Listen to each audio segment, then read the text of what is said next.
вот этой трубой по голове ударили. Она аж пополам разлетелась.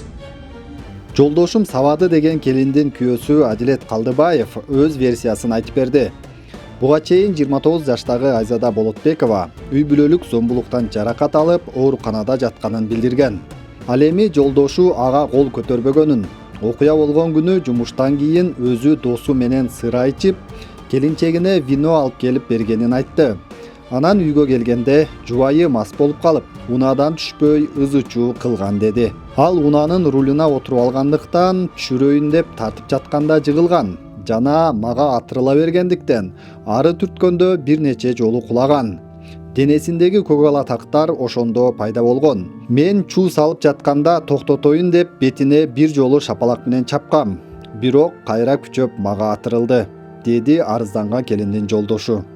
Ошондой эле ал келинчеги өздөрү иштеткен кийим тигүү фабриканын кардарларына чалып, 303 000 сом котортуп алганын айтууда. Үйдөгү жаңжалдан кийин келинчеги эжеси экөө жумушуна келип да чуу салышканын билдирди.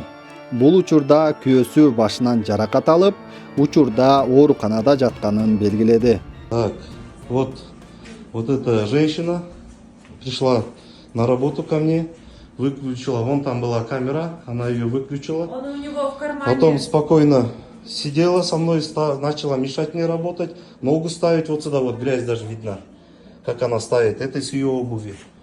Потом, когда я начал это на камеру снимать, ее вот эта сестра, она взяла, вырвала у меня камеру, разбила, а вот этот об край полностью она вот валяется везде.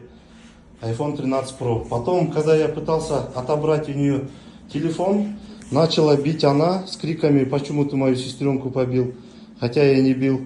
И потом добавилась она. Вдвоем начали бить, вот этой трубой по голове ударили. Она аж пополам разлетелась. И есть, наверное, гематома там уже потом по экспертизе докажу. Потом начали таскать сюда, я пытался взять сотку, чтобы доказательство какое-то хоть было. Везде все разнесли они. И потом, когда дочка подошла сюда, они оба стали и начали кричать: ой, папа нас бьет. На самом деле, если есть побои сегодняшние, да, экспертиза покажет, я их пальцем не трогал. Вот этих пальцем не трогал, но они, то, что избили меня, я это все в экспертизе докажу вам. И потом, сейчас сидят, всех обзванивают и придумывают разные истории, что я якобы вот это все разбил, вот эту клавиатуру она сама об стол била, прямо вот здесь стояла.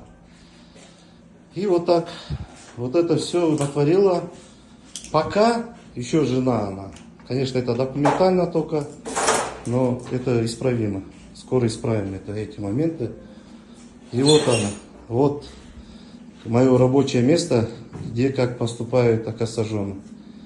Даже им все равно на мнение детей, на психику детей. Им только нужны деньги, какие-то, что-то отсюда. И то она камеру выключила, чтобы что-то украсть, сюда пришла она же.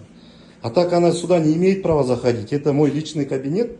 Ее бывшее рабочее место было вон там, за этим кабинетом. Она зашла в мой кабинет, начала здесь шаскаться. Я не знаю, что она еще украла, потому что у меня и деньги были, и потом уже посмотрим, проверим по результату, будет ясно. Вот вчерашний, после как две сестры мне телефон разбили. Прыгали на нем, били об раковину, все так. Она прям в дребезги. Семья шлюх и шалав. Вот и все. Да? Адик. Адик эки жолу разведенный. Тики тякта отырған. Чочодағы эки жолу разведенный. А ты не разведенный? она даже замуж не может выйти, да? Я двух мужиков не рожала. Ну ты хорошо от одного родила, ты разводишься? Ал арада жубайы Айзада Болотбекова дагы окуянын башка кадрларын соц тармактагы баракчасына жарыялап жатат. Мына мояктын баарын избивать этип, менин телефонум талкалайм деп. Мына карачы. Түртүп мынтып атат. Адилет Калдыбаев телефон чалуу же видео форматында сүйлөшүүгө макул болгон жок. Ал өзүнүн пикирин жазуу түрүндө гана жиберди. Андыктан анын жазгандарын толугу менен алдыда окуй аласыздар.